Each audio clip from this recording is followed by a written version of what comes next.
They say cats always come home, that they're survivors, that they know how to find their way back, no matter how far they wander. Maybe that's true in most cases, but not in storms like the one we had that night. Not in this place. My cat Charlie was the kind of animal you assume will outlive you. Big, mean-looking, with a permanent scowl and a stomach that swayed when he walked.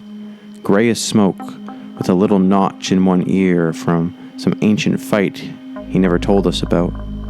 He was a shelter rescue we took in during our second year of marriage.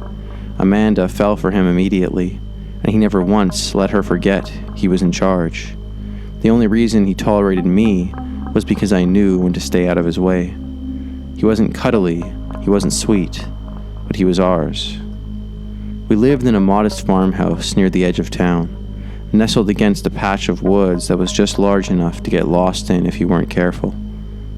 A couple acres, an old swing in the backyard, and a wraparound porch Charlie treated like his personal kingdom. We'd had a string of storms that October, but that night was different. You could feel it in the air by late afternoon, that heavy, pregnant silence that comes before a bad one. The wind picked up around 6. By 7, the sky had turned that rotting green color you only ever see in horror movies or tornado warnings, the kind of sky that makes birds vanish. The air buzzed with static. The trees swayed like they were trying to warn us. Amanda was nervously scrolling through radar maps, muttering to herself. They just upgraded it to severe warning, tornado potential, she said, glancing up. They said the storm's been generating straight-line winds and lightning like crazy. We should probably close the basement door. Charlie was on the windowsill, tail twitching, watching the dark clouds roll in like a storm chaser. His pupils were wide, round like saucers. I figured he'd freak out and run under the bed the second the thunder cracked. That's what he usually did. We made dinner, ate in silence. Felt like we were waiting for something. Amanda kept glancing at the sliding glass door that led to the porch. Rain started spitting, then picked up fast, coming sideways, driven by wind so loud it made the windows hum. I saw Charlie tense up. You're staying in tonight, buddy, I said, reaching to pull the blinds. But right then, Amanda opened the door, just to peek, just for a second, and Charlie bolted between her legs. He was far gone before either of us could stop him. Charlie! Amanda shouted, grabbing a flashlight. What is he thinking? He hates storms, I said, shoving my boots on. He'll come back in a second. But he didn't. I stepped onto the porch and immediately felt how wrong the air was. It was warm, thick like wet flannel. The rain was pouring down in sheets, but it wasn't just water. It carried grit, leaves, the smell of earth, almost metallic. There was a pressure to it, like something was pressing down on my chest. You could hear trees groaning in the distance. Charlie, I called, scanning the yard. Come on, buddy. There was no sign of him, just the whipping trees, the rattling wind chimes, and the shadows crawling across the lawn. Amanda stood behind me, holding the flashlight, lips trembling. You think he went into the woods? Probably just under the porch, I said, even though I didn't believe it. I crouched down and peeked beneath. Nothing. No glow of his eyes, no hissing, no movement at all. Just darkness. I scanned the yard again, and that's when I saw it. A blur of movement near the tree line. Small, low to the ground. It had to be him. I jumped off the porch and ran. The trees swallowed me whole. I know those woods. I've walked them 1,000 times, but that night they didn't feel right. The trails were gone, devoured by leaves and rising water. The trees seemed closer than they should be, like they were leaning in. The wind howled through the branches, and every flash of lightning revealed the forest and frozen, each more twisted than the last. I kept shouting for Charlie, over and over, but my voice didn't carry. It just vanished into the wind, and then something answered. It was faint, not a meow, not even an animal sound. It was mimicry, a voice too low, too off, calling back, Charlie. I froze. The hair on my neck stood up. My flashlight flickered. Hello? I called out, more out of instinct than reason. Lightning split the sky, and I saw it, just for a second. A figure, tall, pale, thin, standing between two trees, maybe 30 feet ahead. No face, just a long, narrow head, limbs like branches, arms down to its knees. I blinked, and it was gone. I started backing up, tripping on roots, falling in mud. I don't know how long I stumbled around. I dropped the flashlight somewhere, and the battery in my phone was dead. Thunder boomed so loud it made my teeth ache. The forest was alive with noise, crashing limbs, rushing wind, and something else breathing behind me. Not fast, not loud, just steady. Eventually, I broke free of the trees. The house was a dark shape through the rain, porch light flickering. Amanda was there, wrapped in a blanket, eyes wide when she saw me. "You were gone over an hour," she said. "What happened?" I couldn't speak. I just shook my head. We stayed up all night with the door cracked, calling Charlie's name into the storm. I held Amanda while she cried. We left the food bowl out, his blanket, even a little bell toy he used to sleep with, but he never came back. 3 days later, the storm had long passed. Power was back. The air smelt like pine again. Everything was broken. Branches, fences, half the town. The weather people called it a once-in-a-generation event. I couldn't stop thinking about what I saw in the woods. I told myself it was just a storm, fear, shadows playing tricks. But then, I found the prints. I'd gone back into the forest by daylight, retracing my steps. The mud was drying, but not yet hardened, and there they were, a set of cat tracks pressed deep, clear as day, Charlie's. I recognized the crooked little toe on the front left paw, but beside them, half a pace behind, were other tracks. Long, narrow feet, not human, not animal, just wrong, like twigs pressed into clay.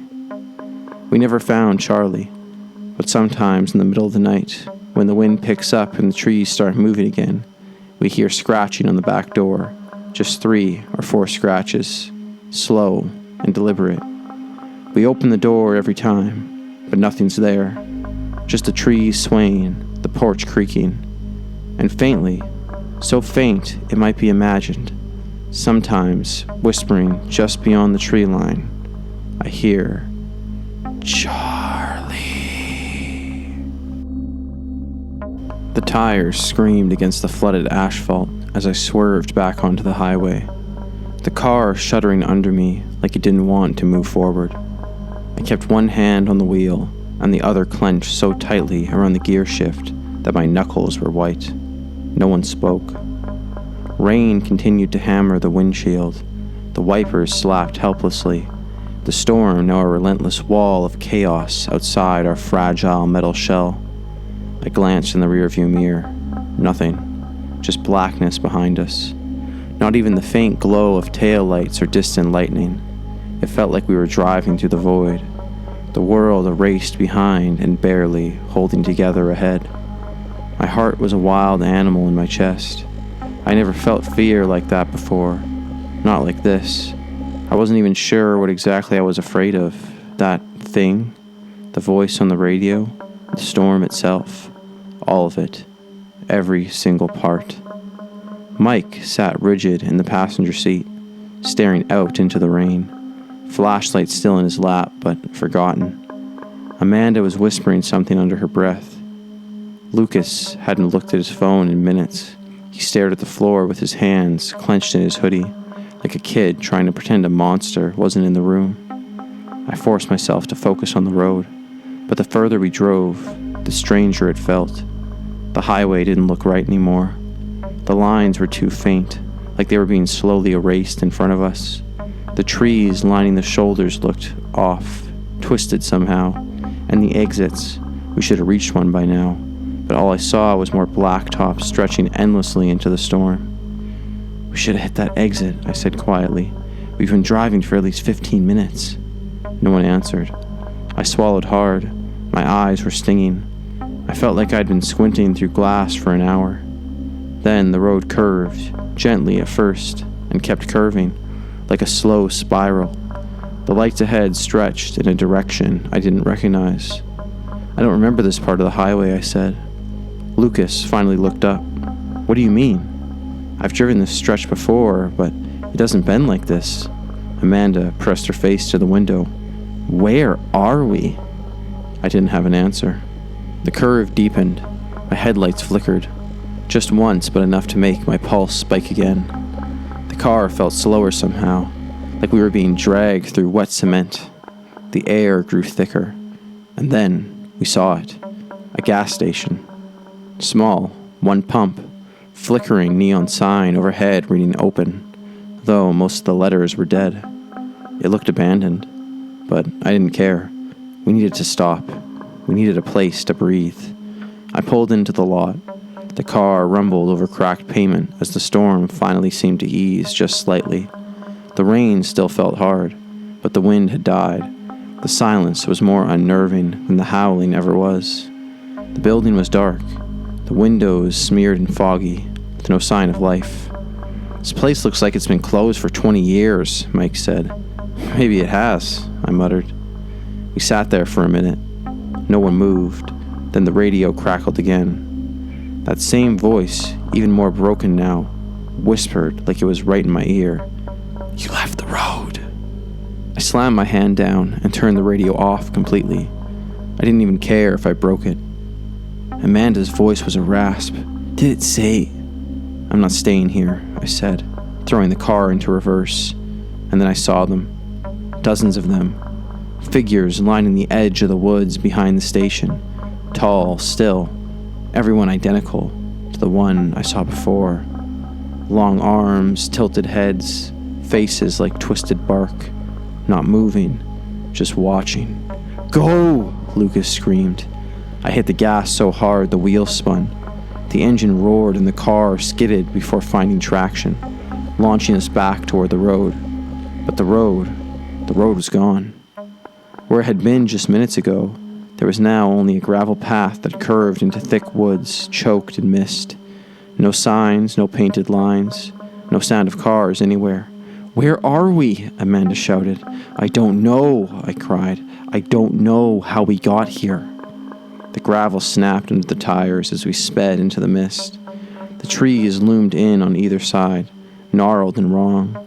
I saw things hanging from the branches, long strips of fabric, or maybe even rope, or maybe worse. The fog glowed with a faint, sickly green light, as if the air itself had curdled.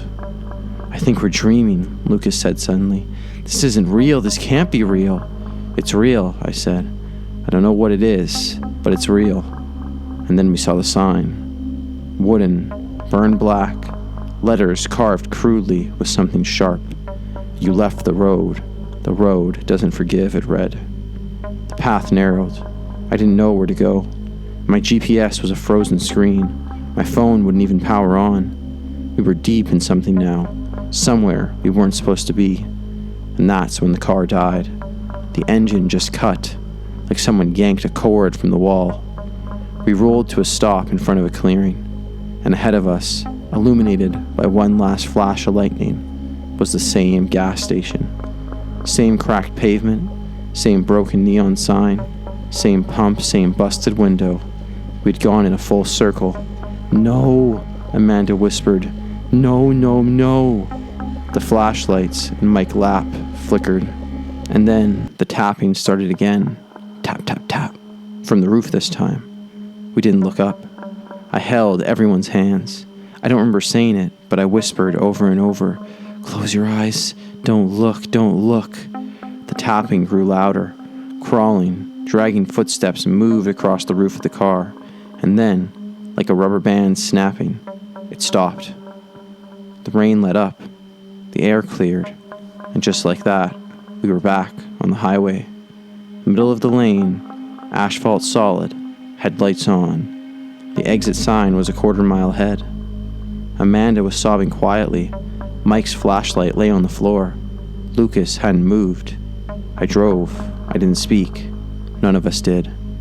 We got to a rest stop and stayed there until morning. The storm didn't return. We never found that stretch of road again. We even tried on the map, in person. Nothing. It didn't exist. The gas station, closest one, was like 60 miles in the opposite direction. None of us ever talked about what happened. But sometimes, just sometimes, when I'm driving at night and I pass a curve that feels unfamiliar, I look into the trees and I see them, still watching, waiting for someone else to leave the road. I've always liked walking home from work. Something about the rhythm of it calms me. Feet on pavement, the hum of the city in the distance, my thoughts slowly untangling from the chaos of the day. It's like shedding a layer of stress with every step. I usually take the long way home, just to breathe a little more deeply, to let the day settle behind me. But that night was different. The air felt heavy, like the sky was pressing down on the earth. Thick, strange, almost electric. I remember stepping out of the office building and immediately noticing that something wasn't right. The usual golden hum of a summer evening had dimmed into an eerie gray, and the wind had picked up, sharp and cold, almost biting. I pulled my jacket tighter around me and glanced up. The clouds were moving in fast, swirling low and angry. A storm was coming. I could feel it in my chest, like static under my skin. I checked my phone, 6:45 p.m. I'd stayed later than usual, catching up on a few emails, thinking the walk home would help me decompress. I knew the rain would hit soon, but I thought I could beat it.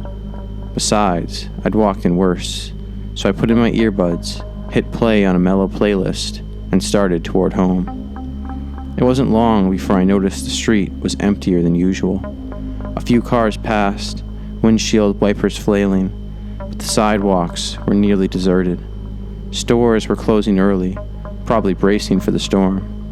I passed a man locking up a bodega, and he gave me a strange look, like he was surprised I was out walking at all. That was the first twinge of unease. The second came when I passed the alley. I don't usually even glance at the alley. It's just a narrow gap between two old buildings full of dumpsters and shadows. But something caught my eye. A figure stood there, just at the mouth of the alley. A man, tall, lean, hands in the pockets of a dark hoodie, his face mostly hidden beneath the shadow of the hood. I would have dismissed him, maybe just someone getting out of the rain, but he wasn't smoking or texting or doing anything normal. He was just standing there, watching me. And I mean really watching me. His head turned as I walked past, his eyes locked on mine, like he was reading me, studying me. I tried to look away, pretend I didn't notice, but the unease bloomed quickly into dread. My pace quickened. I told myself I was being paranoid.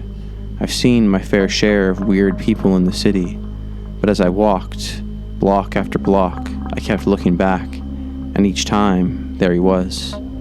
He wasn't hurrying, just walking, same pace as me, always standing about a half block behind. That dread curled tighter in my stomach.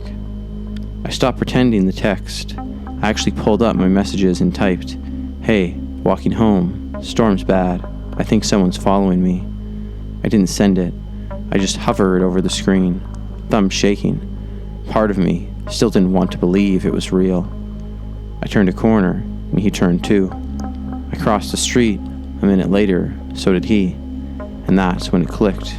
He was matching me, keeping just far enough behind that I couldn't confront him, but never far enough to feel safe. The rain started just after that. Not a drizzle, no gentle warning, just a sudden freezing downpour that soaked me to the skin in seconds. I pulled my hood up and picked up my pace, nearly jogging. My heart was pounding now, not just from fear, but from the exertion, from the chill of my soaked clothes, from the raw panic beginning to creep into the edges of my thoughts. I turned around at one point, hoping maybe, just maybe, he'd be gone. But no, he was still there, same hoodie, same casual stride, like this was some game he was just enjoying. Then he spoke. "You can't outrun me, sweetheart." It was soft, almost swallowed by the wind, but I heard it. I heard it and it stopped me dead in my tracks. That voice, low, calm, confident, like he wasn't even tired, like he knew exactly how this night would end. I took off, running. The rain blurred my vision, the sidewalk slick and treacherous. I nearly slipped twice. My lungs burned. Every step felt slower than the last, like I was running in a dream, where your legs don't move fast enough. I darted around corners, through empty streets, desperately searching for somewhere, anywhere with light, people, safety. Then I saw it, a diner. I sat at the end of the block, its neon sign glowing like a lighthouse in the storm. The windows were fogged, but I saw figures moving inside. Warm, light, coffee, safety. I didn't look behind me. I couldn't. I just ran for the door. I was only 10 feet away when I heard him again. Closer. You're making this harder than it needs to be. My hand hit the door just as it swung open from the inside. A man stood there, maybe in his 40s, soaked apron clinging to his chest. His eyes went wide when he saw me. "You okay?" he asked me, stepping aside. I turned to look back. The man in the hoodie was right behind me now, 5 feet away. No more pretense, no more slow walking. He grinned.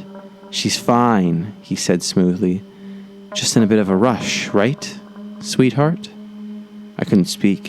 I couldn't breathe.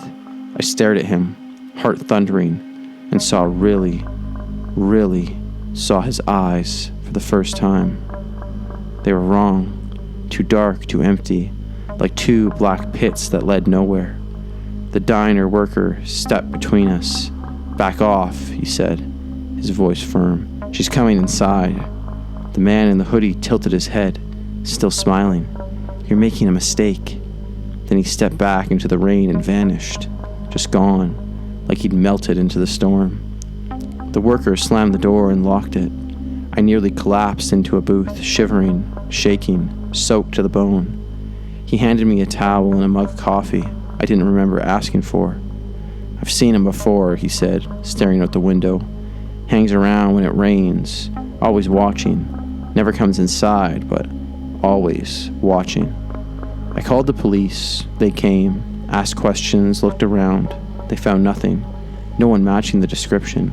No footprints, no security footage, nothing. Just a story. But it wasn't just a story to me. It's been 6 months. Every time it rains, I still flinch when I pass an alley. I still keep a flashlight and pepper spray in my purse. I still don't walk alone after dark, because I know he's still out there, and I know he'll be back. Rain is just the beginning.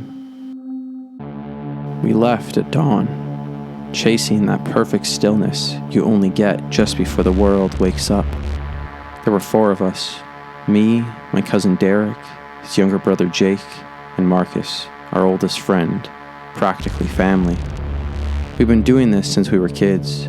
Fishing trips out to Long Pine Lake had become our tradition, even as the years made us busier, heavier with responsibility. It was early September, that sweet spot between summer and fall, when the days are warm, but the nights carry a bite. Leaves had just started to change. Patches of gold flickered among the evergreens, and the air smelled of wood smoke and pine needles. We were staying at Derek's family cabin, a 100-year-old structure of creaking floors, dusty photo frames, and a dock that leaned so far into the water you felt like it might give up and float away. No cell service, no internet, just us, some beer, and the lake. Long Pine Lake isn't on most maps. It sits tucked into a cut of forest near the Canadian border, over a dozen miles from the nearest paved road. Locals say it's 30 feet deep in some places, bottomless in others. Black water, clear near the shore, but quickly turning just a few feet in.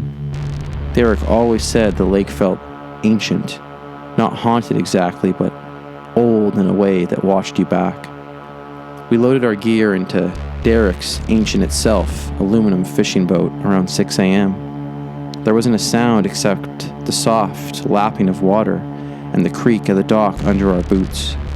Derek took the motor, Jake brought the cooler, and Marcus hauled the tackle box and bait. We pushed off into a morning, so still it felt fake. Fog clung to the water like breath on glass, and the boat cut through it silently, almost reverently. We fished for hours, and for a while it was perfect. We drifted along the northern edge, close to the cliffs where the water dropped off steeply. We caught a couple of good-sized bass, and Marcus pulled in a northern pike that nearly snapped his rod. We joked, drank warm beer, and tried to top each other's exaggerated fishing stories. But by late morning, something shifted. It was subtle at first. A hush settled over the lake. Not the peaceful kind, but a strange, expectant quiet. The kind that comes before something happens. The breeze that had rustled the trees all morning vanished, and even the birds went silent. No loons, no insects, just us, floating. "Feels weird," Jake muttered, wiping sweat from his brow. "Like, too still." Derek glanced west. His jaw tightened. "What?" I asked. "Sky's thickening," he said, nodding towards a low, dark smear on the horizon. "Might be a storm. Let's not wait to find out." We weren't too worried. We'd seen storms roll through before. Quick bursts of wind and rain that cleared out in 20 minutes. This didn't look like that. The clouds were different, taller, stacked like a growing wall, tinted with green and purple undertones. Derek pulled the cord on the outboard monitor. It sputtered and caught, rumbling to life with its familiar whine. We pointed the boat toward the cabin and started making our way across the lake. About a minute later, the engine choked and died. Derek tried again. It coughed and died. Again, nothing. "Are you kidding me?" Marcus asked, standing up too fast, causing the boat to wobble. "Sit down," Jake barked. Derek opened the fuel cap, sniffed and shook his head. "Plenty of gas. Could be the spark plug or the carbs flooded." Lightning flickered in the distance. We started paddling. There were only 2 paddles, so we rotated while the others bailed water, tried the engine, or stared silently at the approaching wall of clouds. We made it maybe halfway across the lake. Then the storm caught us. It didn't arrive gradually. It exploded. A gust of wind hit so hard it twisted the boat sideways. Whitecaps slammed against the hull, sloshing water over the edge. Jake bailed while Derek and I paddled against the waves. Marcus gripped the sides of the boat, wide-eyed, muttering to himself. Then came the lightning. Not just flashes, full-on, tree-shattering, blinding strikes that split the sky and hammered the ground. One struck the lake itself less than 100 yards from us. We saw the water rise from the impact, watched the electric web dance across the surface. The thunder that followed hit like a physical force, and we were in an aluminum boat, a floating lightning rod. Marcus lost it. "We have to get out of the boat. It's gonna hit us. We're gonna die out here." "There's nowhere to go," Derek yelled over the roar. "You want to swim to shore with lightning overhead?" But we all knew the truth. Staying in the boat was just as deadly. We were surrounded by water, the sky ripping apart above us, and that feeling of helplessness hit full force. Not the kind where you think this might be bad, the kind where you know. The hail started about 5 minutes later. Chunks of ice rained down, some the size of golf balls. One hit me square on the shoulder. I cried out, dropping my paddle. Another bounced off Jake's head, opening a gash above his eyebrow. Blood mixed with the rain on his face. Derek tossed him a towel to press against it, while Marcus tried to shield his face with a life jacket. The storm was above us now, no longer distant, but directly overhead. The lightning strikes blurred together in white flashes, one every few seconds, followed by cracks of thunder that made our ears ring. Rain came in sideways sheets, the wind shrieking like a banshee through the trees. "Shore, there!" Marcus shouted, pointing to a break in the rocks, a narrow strip of land, mostly mud and roots, maybe 50 yards away. We paddled like mad.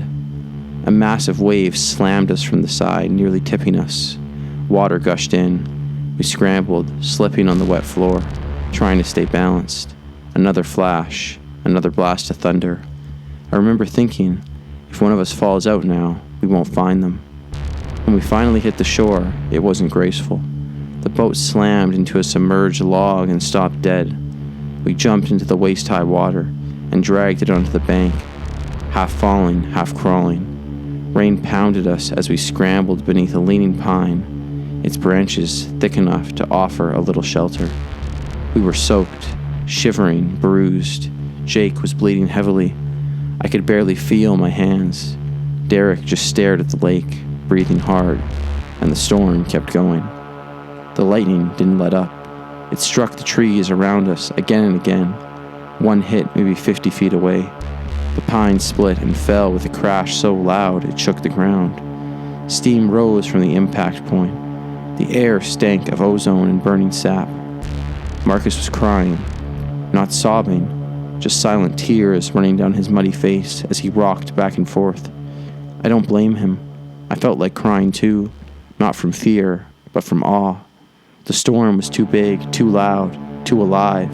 It felt like something sentient, something that had found us and decided to make an example. We stayed there for almost an hour, pressed against each other, barely breathing, afraid to move. The storm raged and raged like it didn't want to stop. And then, just as suddenly, it did. The thunder moved east. The rain softened to a drizzle. The sky turned gray instead of black, and the wind slowed. We emerged slowly, dazed and shaking. The forest looked destroyed. Trees broken, leaves shredded, bark peeled. The boat was half full of water and bent at the stem. The motor looked scorched. We paddled back using what strength we had left. The lake was calm again, like nothing had happened. At the cabin, we didn't speak. We made a fire, bandaged Jake's head, and sat in silence. No one made jokes. No one talked about how close it had been. We just sat, listening to the occasional rumble of thunder in the distance.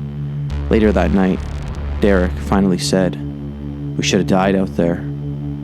No one disagreed. We've never gone back to Long Pine, not because we're afraid of storms, but because something about that day changed us. There's power in the natural world that doesn't care if you believe in it.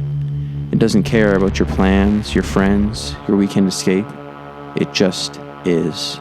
And if you're in the wrong place when it wakes up, you'll never forget it. The rain had already started when I left the office, but I didn't care. It was late, close to 6 p.m., and I should have stayed behind, waited it out, let the streets clear. But I just listened to a voicemail from my ex-wife, Lauren. Her voice was trembling, short, and abrupt. "Evan, it's me. Just call me back, please. I need to talk to you. It's important." She didn't say what was wrong. She didn't have to. I hadn't heard from her in 6 months. Not since the last divorce proceeding. Not since I signed the final papers and watched her walk out of that courtroom in a gray sweater, 2 sizes too big, and that 1,000-yard stare she wore like makeup. We used to joke that no one knew you better than your worst ex. Maybe that's why the message hit me so hard. I knew that tone. I remembered the way she sounded when her sister died, or when the doctor called her into that quiet room after the ultrasound. So I left the office, stupidly, blindly, into a thunderstorm that had already begun snarling over the skyline like a living thing. It wasn't supposed to be a real storm. That was what the radio had said, just heavy rain and thunder risk, as if those 2 words belonged in the same polite sentence. But by the time I crossed onto South Broadway, the sky had turned a slick shade of green-black, and the downpour was hitting the windshield sideways. The city blurred into a smear of taillights and brake lamps. My wipers couldn't keep up. I slowed to 30, then 20. The last thing I remember clearly is the streetlight above flickering like it was being rewound. The road curved, but my wheels didn't. There was a flash, white, blinding, and the car jerked sideways. Tires lost contact. My hand slapped the wheel. I hit the brakes, useless. The world tilted, and then I collided with something massive. Glass shattered, metal screamed, my forehead bounced off the steering wheel, and the airbag didn't deploy. Then silence. Not quiet silence, like sound itself had been vacuumed out of the world. I blinked.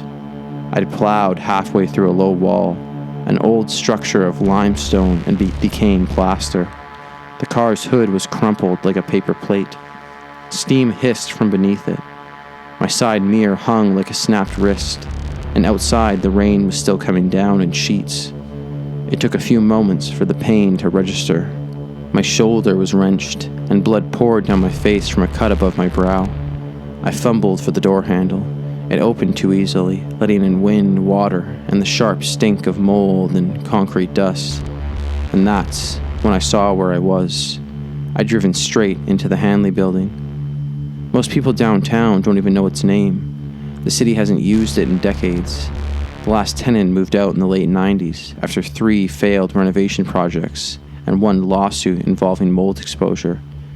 10 floors, stone exterior, art deco skeleton, narrow windows like eye slits running up the front face. It's the kind of building you walk past without looking too long. It's a scar on the city's otherwise modern grid, a place caught between historical preservation and being forgotten entirely. They say it was originally a bank, then a legal office, then a mortgage company, then nothing. Now it was dark, dead, except that something inside was lit. Just ahead of the ruined entryway, behind the broken frame of a long collapsed door, I saw the unmistakable stutter of fluorescent light, buzzing, humming.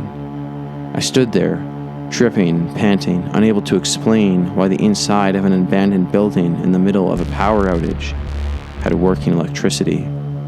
But I didn't walk away. Instead, I stepped inside. The air in the Hanley building felt thick. Every breath tasted like rotting wood. My boots crunched on shattered tile and old glass.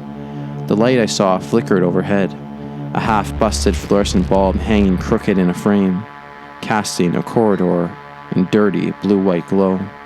I told myself I was just looking for shelter, that I'd waited out the storm, maybe call emergency services once I got a signal. But as I stepped into that hallway, I noticed something that pushed everything else from my mind. I couldn't hear the storm anymore. Not outside, not overhead, nothing. The silence inside the building was unnatural, not soundproof, empty. Not even the low static hum buildings usually have, just absence. The hallway extended ahead of me. On each side there were doors, thick, wooden, with faded office labels. And in front of me, at the very end of the hallway, something flickered, a red emergency exit sign. And under it, just briefly, the silhouette of a person. It was only a second. A figure stepped into the hallway and then back again, as if they hadn't expected to see me either. I opened my mouth to call out, but something in my stomach clenched, something ancient, something primal. I didn't call out, I just walked forward. I reached the end of the hallway, and no one was there. The stairwell to the next floor was open. A faint buzzing came from above, like an old TV stuck between channels. And then I heard it. A phone ringing. Loud, clear, analog. Not a ringtone, a bell. A real bell like the kind offices had back when desks were heavy and secretaries chain-smoked between calls. It came from behind a door on the left. Suite 207. The glass was fogged, but I could make out a desk, a stack of papers, a coat rack, leaning at an angle. I opened the door, and the phone was on the desk. Black plastic, rotary dial, vibrating with every ring. I don't know why, but I answered it. Hello? There was a silence, then a woman's voice. Evan? My blood froze. Lauren? A pause, static. Then the voice said, It's not safe. You have to get out. Then the line cut. The light in the hallway snapped off. My phone in my hand hissed and burned me. I dropped it. The door slammed shut behind me. I ran. I made it to the 4th floor, breathing hard, shoulders screaming. The layout was the same. Hallway, offices, glass panels. But here, everything was clean. No dust, no mold. The carpet was freshly vacuumed. The lights buzzed quietly overhead, steady and controlled. I heard typewriters clacking behind one door, footsteps above me, laughter, but I saw no one. I walked past a break room that smelled of hot coffee, past a conference room where shadows moved just behind draw blinds, and then I reached a door labeled Hanley, Executive Suite. The door opened as I approached. Inside was a massive office. Desk, windows, leather chairs, a bar in the corner. The blinds were drawn. There was a tape recorder on the desk. It clicked. Lauren's voice again.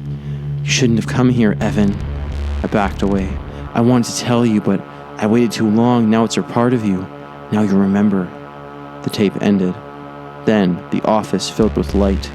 Too bright, blinding. I covered my eyes, and in the light, I saw things. Lauren in a hospital gown, a white room, a heart monitor flanting, and a file folder named Hanley's Psychiatric Holding, closed 1998. Then thunder, real now, close, glass shattered, the lights died. I ran again. I found the stairs, barreled down, slipped, bled, kept going. The lobby was dark. The storm was black, the car still wrecked. An ambulance was parked beside it now. Flashing lights, 2 firefighters pulling gear from the back. I stumbled out and collapsed. One of them knelt beside me. I remember what he said. "We got a weird alert, building sensor tripped. Thought this place was shut down years ago." I couldn't speak, couldn't breathe. They lifted me into the rig, asked if anyone else was inside. I whispered, "She called me." They looked confused. "Who?" "My ex-wife," I said. They paused and glanced at each other. "Sir," one of them said carefully, "dispatch said your ex-wife passed away last week. Car accident. During that last storm." I stared at the building as they closed the doors. The windows stared back. It's been 6 months. I requested the building plans from the city. I requested medical records. Hanley Building used to house not just offices, but a psychiatric wing. Lauren worked in mental health, did her residency here. We never talked about it. I found her name in an old shift roster. She logged 72 hours of after-hour access the week before the building shut down permanently. She made one call the night she died, to a number disconnected in 1999. Mine. Sometimes at night, I dream of the building, the 4th floor, the red exit sign, and a phone ringing in the dark. I never answer it, but I always wake up holding the receiver. I don't know why we thought it was a good idea to go that deep into the mountains. I suppose we needed it. A break, a reset. After everything that happened last year, after I lost my job, Kevin's dad passed, Jason's girlfriend left him, without so much as a note. We were all frayed in our own ways, tired, disconnected, haunted maybe by the hum of city life, or by our own quiet regrets. So we found this cabin, not a rental, not on Airbnb. A friend of Jason's family owned it. Thought he hadn't been there in almost 2 years, so we could use it if we wanted, as long as we brought up our own supplies and didn't trash the place. It was 5 hours from Denver, hidden down a narrow gravel road that peeled off from the highway, just past a rusted cattle gate. There were no other houses nearby, just endless pine forest, the kind that looks the same in every direction. We arrived Friday afternoon. The sun had already begun to dip behind the ridge, casting long shadows over the clearing. I remember stepping out of the car and smelling wet pine needles, old wood, and something faintly musty in the air. The cabin sat in the middle of a shallow dip in the land, like someone had placed it too low on purpose, down where the rain would always gather. It was beautiful in the way old things often are, untouched, a little sad. It had been built in the 60s. You could tell by the narrow windows and the way the back deck slanted. There was no central heating, just a wood stove and a gas-powered lantern that flickered no matter how you turned the knob. The front door stuck unless you shouldered it, and the roof sagged just slightly on the west side. Jason said that was from snow weight. Kevin muttered something about termites. None of us were handymen. We didn't know what to look for. All we knew was we were finally out of the city, and for the first time in months, everything was quiet. It started with a low growl in the distance. We were drinking beers on the front porch Saturday afternoon, watching the clouds roll in like smoke from an unseen fire. There was no signal on any of our phones. Jason's weather app had last updated hours ago and still said scattered rain. But what we saw coming wasn't scattered. It was thick, black, like it had weight to it. The kind of clouds that make animals lie low and birds vanish. It'll pass, Kevin said. Mountain storms do this, it just blows through. I wanted to believe that. I think we all did. But the air had that static taste, metallic and dense, like everything around us was charged and waiting. The smell of ozone got stronger by the minute, and the wind started coming in sharp gusts that felt like they belonged to October, not late July. We moved inside when the first drops hit, big cold ones that left splats on the porch like throw coins. By nightfall, it was more than a storm. It was a siege. The rain didn't just fall, it slammed into the roof like fists. The cabin walls creaked in protest, the old timbers expanding with moisture. Kevin built a fire in the stove, but it did nothing to cut the damp. Everything inside the cabin felt wet. Our clothes, the floorboards, even the bedding in the back rooms. Around 9, the lightning began. Not flashes, strobes, flickering like a dying light bulb. Every time it lit up, I could see the beams in the ceiling, and I started noticing something strange. They looked wrong, like they'd shifted. I wasn't sure at first. I told myself the shadows were playing tricks on me. When then Jason pointed. "Was that always there?" he asked. A dark, wet patch had formed near the center of the living room ceiling. At first, it was a stain in the size of a dinner plate, then a football, then it spread across the beam like oil and water. Drip, drip, drip. We moved a bowl under it, then a bigger pot. Eventually, it overflowed. We didn't sleep. The storm wouldn't let us. The thunder rattled the windows in their frames. One of them cracked at around 1:30. A spiderweb of fractures appeared across the pane, as if something had struck it from outside. But there was nothing there, just rain and the warped silhouettes of trees bending in the wind. At some point, Kevin started pacing. "This roof isn't going to hold," he said. I tried to calm him, but I could hear it too, the wood above us groaning under pressure. I could feel the roof flexing. Every time the wind howled, the whole cabin seemed to inhale. We all agreed to move away from the center of the room. Jason grabbed his sleeping bag and moved to the kitchen. I curled up against the stone base of the fireplace. Kevin sat in the hallway with a flashlight, his eyes fixed on the ceiling above the living room. We weren't thinking about how to fix anything anymore. We were just waiting for it to break. I don't know what time it was when the beam gave out. Maybe 3 in the morning, maybe 4.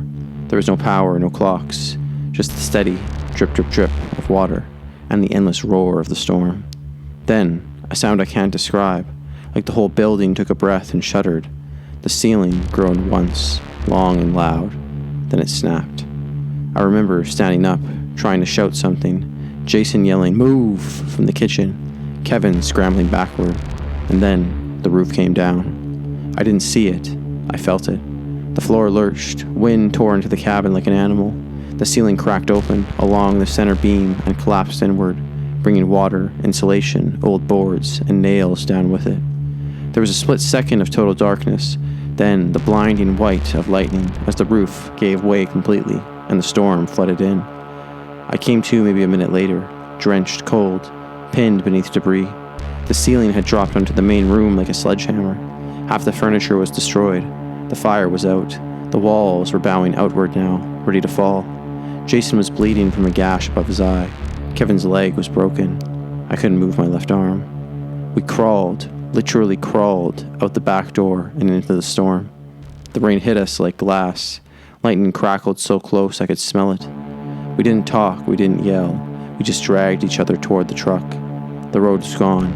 A tree had come down, crushing the hood. We spent the rest of the night in the lean to behind the cabin, huddled under a ripped tarp, shivering and praying the wind wouldn't bring the rest of the trees down on top of us. When morning came, the storm was gone, and so was half the road. We walked for 6 miles until we got a signal. They called it a 100-year storm, 5 inches of rain in one night, straight-line winds topping at 80 miles per hour. The meteorologist on the news called it a historic convergence of pressure systems.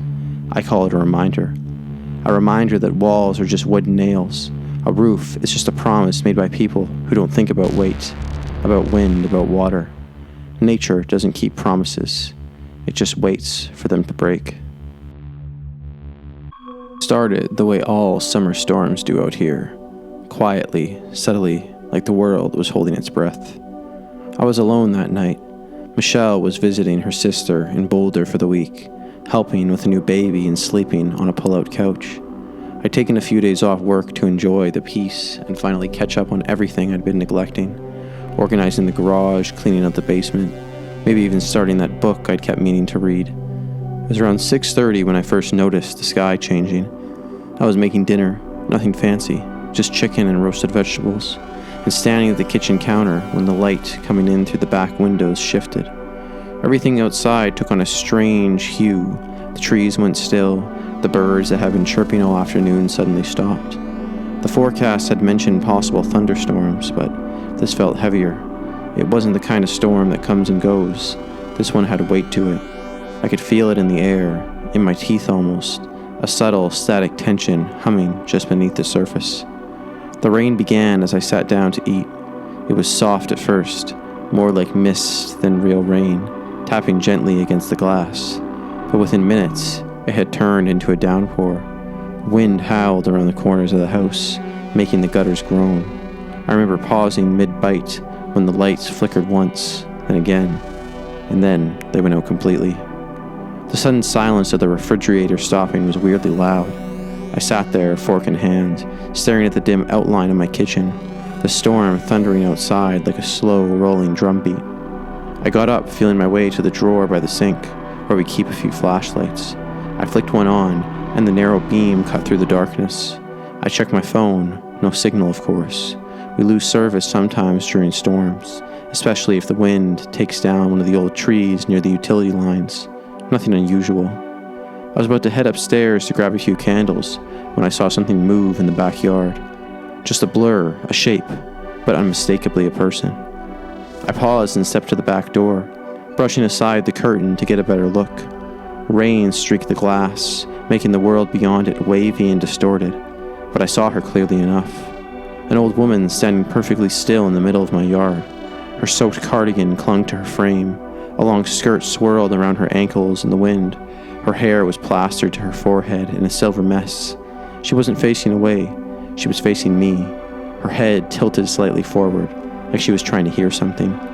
It took me a second to recognize her. Miss Harrow. She lived 2 doors down, had for years, since long before Michelle and I moved in. I'd spoken to her maybe 4 or 5 times in total, always brief. She was polite, quiet, and maybe a little off. The kind of elderly neighbor you see walking with a cane and an old-fashioned umbrella, even when the sky is clear. But what was she doing in my yard during a thunderstorm? I watched her for maybe 10 seconds. She didn't move, didn't react to the rain. Her arms hung straight down, fingers slightly curled, like someone who'd fallen asleep standing up. Her face was hard to make out in the dim light and rain, but I could tell her mouth was open slightly. I considered opening the door, asking her if she was okay, if she needed help, but something held me back. Not fear, at least, not yet, but a strange sense of wrongness, like seeing a chair standing in the middle of the road, or a phone ringing in a dream. She just didn't belong there. And then she took a step forward, not toward shelter, not back toward her home, toward mine. Slow, shuffling steps, one foot dragging a little behind the other. Her eyes stayed locked on the house as she moved, never blinking, never flinching from the rain. I backed away from the door. It was so quiet inside the house compared to the storm outside. Every creak of the floor under my feet felt like it echoed. I told myself she must be confused, lost maybe. The storm might have frightened her. Maybe she'd fallen, hit her head, wandered over here by mistake. I grabbed the flashlight again, braced myself, and opened the back door. Rain slammed into me immediately, cold and sharp. I stepped out onto the porch. "Miss Harrow?" I shouted over the wind. She didn't respond. She stopped walking, still about 15 feet from the house. "Do you need help? Are you all right?" She stood there, head still down, shoulders hunched, and then she turned, not her body, just her head, slowly, mechanically, to look over her shoulder. Behind her, towards the trees. Then without a word, she walked away. Not toward her house, toward the trees. She disappeared into the dark, just beyond the reach of my flashlight beam. No flashlight, no umbrella, nothing. I stood there a minute longer, getting soaked, heart pounding. Then I went back inside and locked the door. I don't know why I locked it. Instinct, maybe. I stayed up after that, sat in the living room with a candle burning, flashlight in my lap, staring out the front window, watching the street, watching the tree line behind the yard, waiting. Around 2:30 in the morning, the rain finally began to ease. The thunder grew distant. The wind settled into a steady breeze. That's when I heard it. 3 knocks. Not on the door, on the wall, the side of the house. The side where there are no windows, just the narrow space between my house, the vacant lot next door. The knocks were slow, deliberate. I froze, didn't breathe. The candle's flame jumped as the wind outside shifted, then silence. I crept to the side window in the dining room, the only one with a view of that part of the yard. I angled the flashlight through the glass and scanned the side path. Empty. No sign of her. No movement. Just wet grass and puddles and the shadows of the fence. I didn't sleep that night. The next morning the power came back. The storm had blown a tree down on the east end of the neighborhood. Some siding came off a few houses. Nothing serious. Everyone was out raking debris, checking roofs. I saw one of the other neighbors marked by his mailbox and decided to ask. "Hey," I said casually, "you seen Miss Harrow this morning?" He gave me a strange look. "What do you mean?" I thought I saw her out last night during the storm." Mark shook his head. "Evelyn Harrow moved out weeks ago. You didn't hear? Her son came and packed up the whole place. She's in assisted living now. Alzheimer's, I think." I didn't respond right away. I just nodded, smiled awkwardly, and walked back toward my house. I haven't told anyone what I saw. Not Michelle, not the neighbors, not even my brother, who usually loves weird stories like that. Because the truth is, I don't know what I saw. Maybe it wasn't her. Maybe my mind played tricks on me. Maybe the storm distorted something, my sight, my judgment. Maybe I dreamed part of it. But I still check the yard every night before bed, especially when it rains. And last Thursday, during another light storm, I found something strange near the edge of the lawn close to the trees. A pair of old, wet, orthopedic shoes, just sitting there side by side, like someone had stepped out of them and kept walking. It's been 3 years since that night, and I still don't like being near water when it rains. When hearing rain on the roof of my apartment gives me this cold pressure in my chest, tight and itchy, like I'm breathing through a rag soaked in creek water. Everyone I was with that night moved on in their own way. Some laugh it off, some pretend it didn't happen the way it did, but I remember everything. We were supposed to be catching up. It was late June, humid, sticky, and slow. That kind of oppressive summer heat that makes your clothes feel like wet towels before noon. Every year, the 5 of us, me, Marcus, Leo, Owen, and Sam, would take a weekend off and go camping along the Blue Ridge foothills in Virginia. Nothing fancy, a stretch of wooded land Marcus's cousin owned, near a shallow river that curved gently around a low floodplain. Not a big river, more like a wide, lazy stream with a few deeper pockets where you could fish or cool off. We'd been going there since we were 17. I'm 31 now. That Saturday, we all met up at the trailhead around noon. Marcus had driven in from DC, Sam flew from Nashville, and Owen and Leo both carpooled from Richmond. I got there first and waited in my truck, AC blasting, watching the clouds start to collect like bruises in the sky. When we were all finally geared up and hiking the 1.5 miles to the site, I mentioned the weather to Marcus. "You sure it's still good down by the river if it storms?" I asked. "Dude, it's always fine. We've had worse." He wasn't wrong. We'd weathered plenty of summer downpours out there, but something about that heat, that stillness in the air made me nervous. I said something to Sam, too. He waved it off and handed me a beer from his pack before we'd even reached the river bend. The place looked the same as always. Low trees, scattered oaks and ash, wildflowers pushing through the brush, and a broad gravel bar on the inside curve of the river. We always camped in the same spot, just above the bank, nestled in the trees, The river there was maybe 20 feet wide, usually knee-deep, and slow as syrup. We spent the afternoon like we always did, setting up tents, building a fire, drinking too early, talking too loud. I remember lying on my back in the gravel at one point, staring up at the clouds and thinking how dark they've looked even in the daylight. I took a photo of the sky with my phone. I still have it. The clouds looked like an upside-down mountain range, stacked and layered, shifting slowly but relentlessly. Around 4:30 p.m., the wind shifted. It didn't hit all at once. It was like the woods exhaled. The leaves stopped their lazy rustling. The birds shut up. A few crickets chirped once, and then went silent. Then a sudden gust swept down the river bend, strong and cold, which felt weird given how hot it had been all day. That's when we heard the first rumble of thunder. It was distant, like something rolling down a long highway. "Storm's speeding up," I said. "Might be rougher than they called for." "Let's get the tarps up just in case," Leo said. Always the practical one. We strung one between the trees near the tents, and another over the fire pit. The temperature dropped another 10 degrees in 10 minutes. By 5, the clouds were a deep purple-gray and moving fast. The trees on the other side of the river were already blurring into a dark smear. The rain started at 5:12 p.m. I remember that exact time because I looked at my phone when the first fat drops hit my arm. They were big, heavy, like someone flicking water from a soaked towel. It took maybe 5 minutes to turn from a sprinkle to a full-on downpour.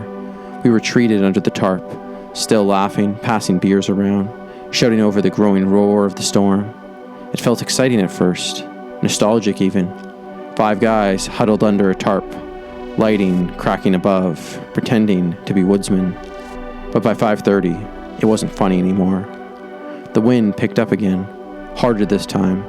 It twisted the tarp loose and ripped it clean from the trees, sending it flapping like a sail into the underbrush. The rain came down in sheets. The fire sputtered and died. Thunder cracked so close overhead, it shook the ground. That's when I turned toward the river, and my stomach dropped. It was rising, quickly. Before the rain started, the water had been ankle-deep near the bank. Now it was shin-deep, and creeping up the gravel toward our tents. At first, no one believed me. Marcus laughed until he saw it for himself. "That's not normal, right?" "No," I said. "It's not." We scrambled to get our stuff. Phones, bags, anything dry. The tents were already half collapsing under the weight of the rain. The river had become unrecognizable, dark, swirling, and moving far faster than it had any right to. A log floated past at high speed, bouncing off a submerged boulder with a wet crack that echoed through the trees. Then Owen screamed. He was pointing toward the fat tree line across the river. I looked and saw what he saw, a wall of water surging around the bend, mud brown, full of debris. It wasn't 10 feet high like in the movies. It was worse, fat, wide, and unstoppable. We had seconds. We ran, scrambling uphill, away from the gravel bank toward the higher forest. I felt water slap my calves. My boots slipped in the mud. Sam fell and had to drop his pack to keep moving. We reached a rise about 15 feet above the river and turned just in time to watch the flood slam into our camp. It erased everything. Tents vanished. Our cooler flipped and vanished downstream.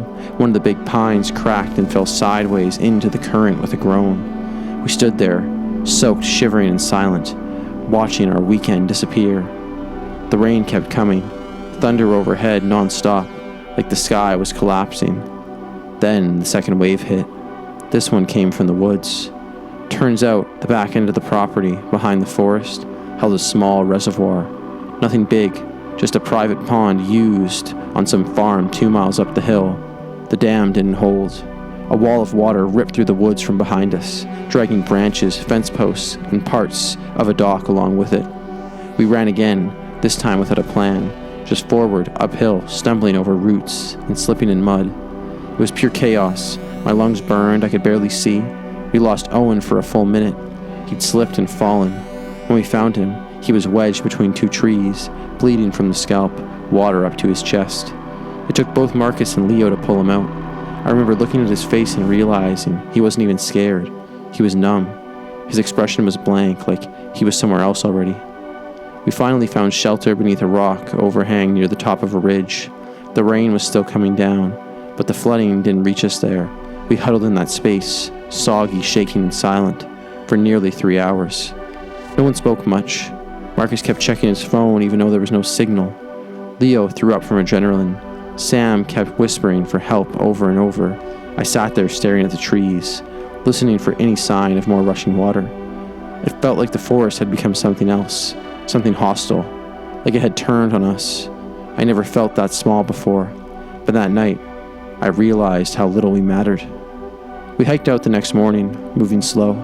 The forest was wrecked, paths washed out, trees splintered, mud and debris everywhere. The river was back to its regular level, as if nothing happened. We reached the trailhead around noon and found emergency crews parked along the gravel road. Apparently the whole region had been slammed, bridges wiped out, basements flooded, 2 people missing. We gave our names, they took our statement, and that was it. No one ever found the tents or gear. Every now and then I dream I'm back there, not during the flood, but just before it, sitting under the tarp, drinking a beer, listening to the first raindrops hit the leaves. In the dream, I know it's coming. I try to warn them, but they can't hear me. They're too busy laughing. Storms made me feel safe. I used to say that to people without thinking about how strange it sounded. There was something comforting in the chaos, the way the wind howled, how the rain became a wall between me and the world, like the weather pulled a curtain closed, sealing me inside. I don't say that anymore. Not since what happened during the spring storm 3 years ago, the night someone tried to break into my house, and the only thing that saved me was the rain being so loud it masked the sound of me breathing. I lived alone at the time, a 32-year-old systems engineer with a habit of disappearing from the noise of city life. I had a little brick home about 20 minutes outside of Charlottesville, on the edge of a wooded slope with a narrow, curved driveway, and a tiny, often flooded creek running along the front yard. No streetlights. Nearest neighbor, half a mile through the trees. It was quiet, solitary, the kind of place that felt safe until you really needed someone else nearby. That Thursday, the forecast called for severe weather. I remember that clearly, because I checked it around 3 p.m. while I was finishing up work. Big storm system moving in from Tennessee, heavy rainfall, possible hail, damaging winds, but nothing out of the ordinary for central Virginia in spring. Around 5:30 p.m., I stepped out onto the porch. It was eerily calm. Not a single bird chirped. The leaves on the trees didn't move, like they were holding their breath. The air changed. It had that metallic smell, the kind of smell that hits right before a big strike of lightning. I stood there for a minute, soaking in the silence. Then, in the distance, the thunder started, low and rolling like it was echoing through the mountains. By 6 p.m., the wind picked up fast. My wind chimes, which rarely moved, were spinning like they were being yanked by invisible hands. I brought the cushions in from the porch furniture, locked the shed out back, and shut every window. It hit around 6:20. The rain came first, sheets of it, thick and white and slanted so sharply that I couldn't see more than 20 feet out the window. The trees danced violently. Thunder shook the walls. Lightning lit the rooms with strobing white light every 15 seconds. Then, the power cut. I lit 3 candles, set them in the living room, and settled in under a blanket with a flashlight and a book. My phone buzzed with a power outage notification. No ETA. I wasn't scared. I'd ridden out dozens of storms alone, but this one felt different. There was a certain heaviness in the air, not just physical, but emotional, like I wasn't as alone as I thought. Around 7:30, I was on the couch, book open but unread. My thoughts were drifting.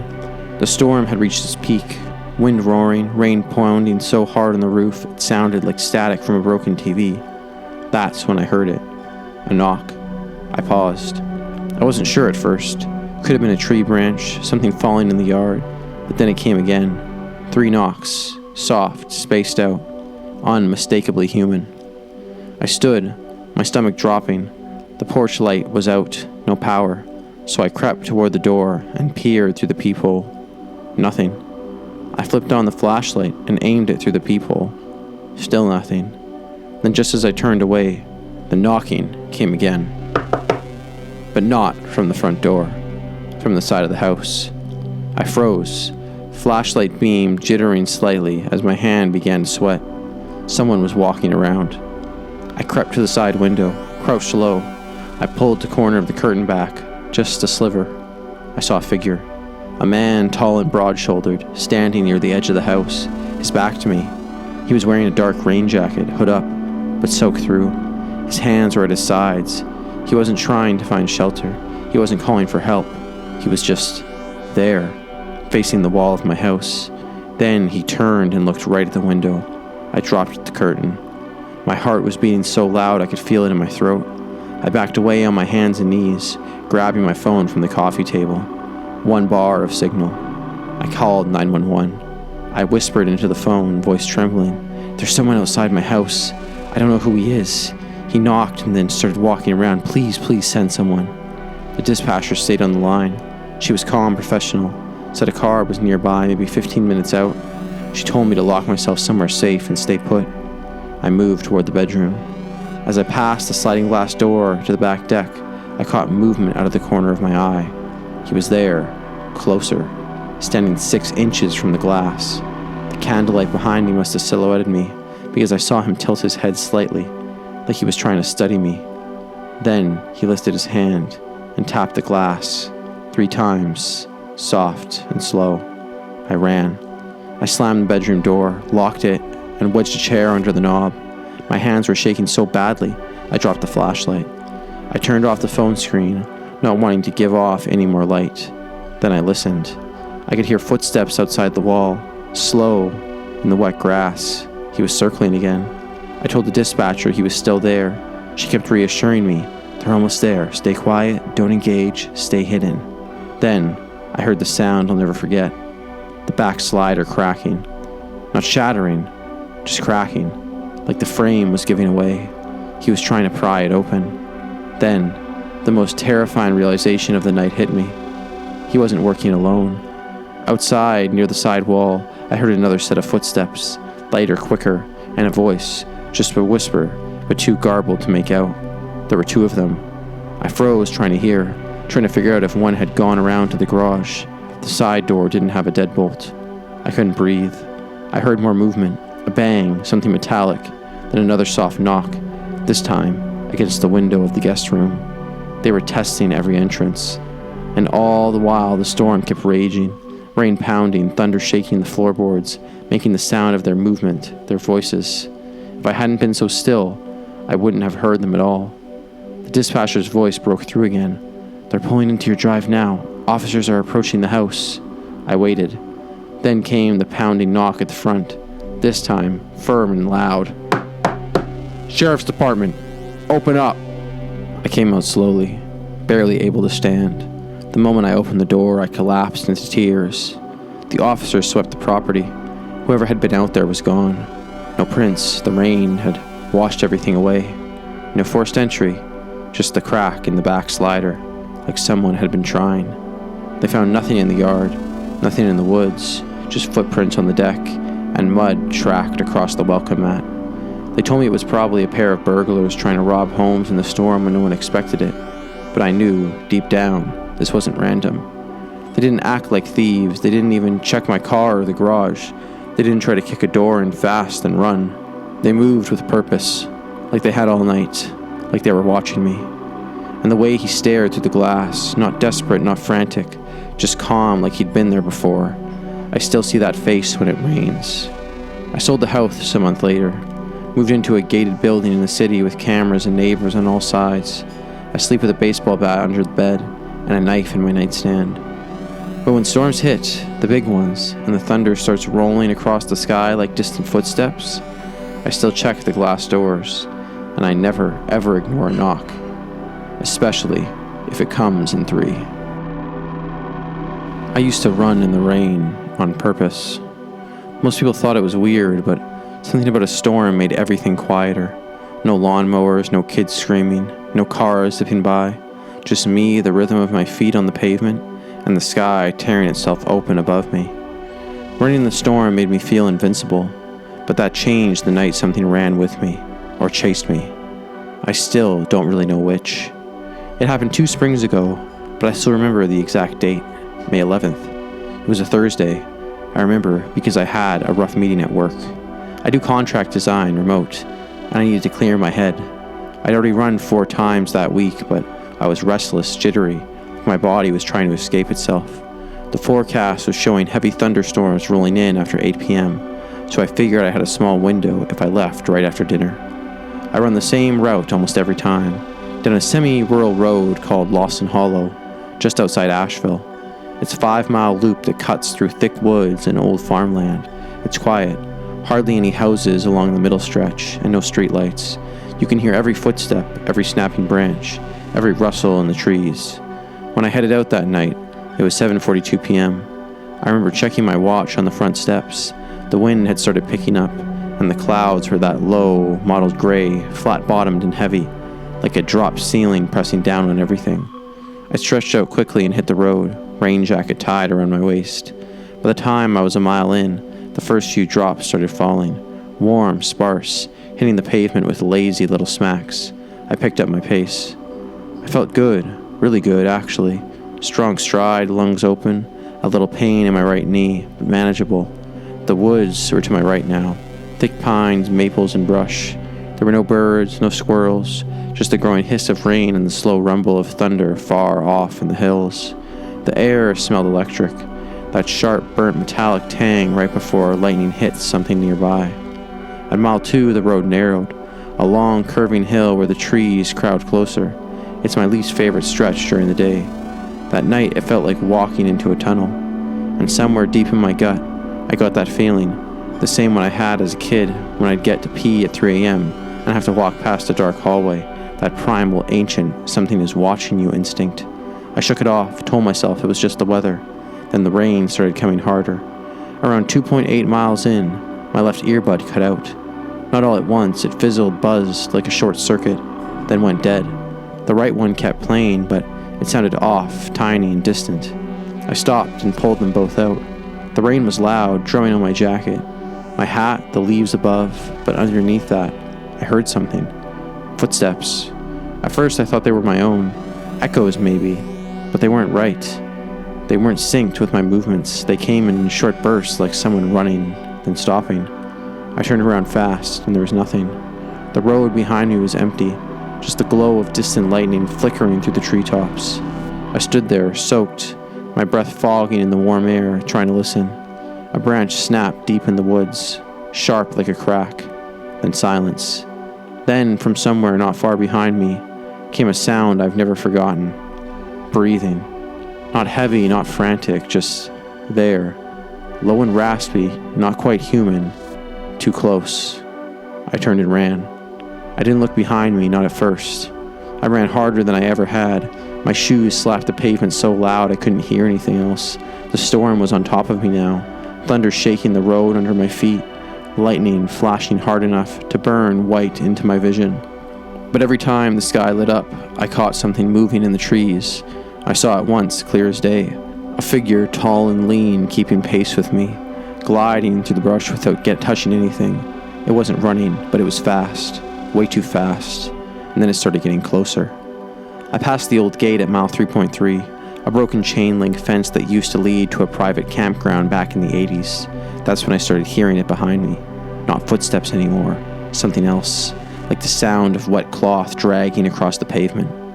And low underneath it, almost drowned out by the storm, was a whisper. Hey! I don't know how to explain what that did to me. I felt my knees go weak mid-stride. I almost tripped. My body knew I was in danger before my mind could even catch up. I ran faster. Lightning flashed again, all in that split second. I looked left. It was right there, just off the road, matching my speed. No face, no arms pumping, no noise. Just motion and a presence so intense, I felt it pushing the air around me. I hit the last stretch of road, a straight quarter-mile shot toward the bridge that marked the edge of my neighborhood. I don't even remember running it. I was numb, hollow, like something had already gotten inside me. I turned onto my street, like I'd been thrown. My legs buckled onto the driveway. I stumbled up the porch steps, nearly slipping on the wet wood. I slammed the door behind me, locked both deadbolts, and fell to the floor shaking. Outside, the storm raged on, but underneath the thunder, I swear to this day, I heard footsteps, soft, slow, pacing the sidewalk just beyond my porch, and then nothing. I didn't sleep that night. The next morning, I checked my gear. My earbuds were fried, melted wires in the left side. My phone's audio app was corrupted, and my GPS tracker, the app that I use to track my runs, had glitched around mile 3.2. Instead of a clean map, it showed my dot looping back and forth along a 200-foot stretch of road for nearly 10 minutes before I ran to the main street. I have no memory of that. I tried going for a run the next week, broad daylight, sunny, clear skies, but a quarter mile in, I heard footsteps behind me. I turned, but nothing there. Every time I stopped to listen, they stopped too, and I haven't run since. It's been 2 years. Sometimes I'll wake up in the middle of the night and swear I hear rain tapping the window, even when it's dry outside. And in those moments, I swear that wet dragging sound in the street below, like something circling the house, waiting for me to run again.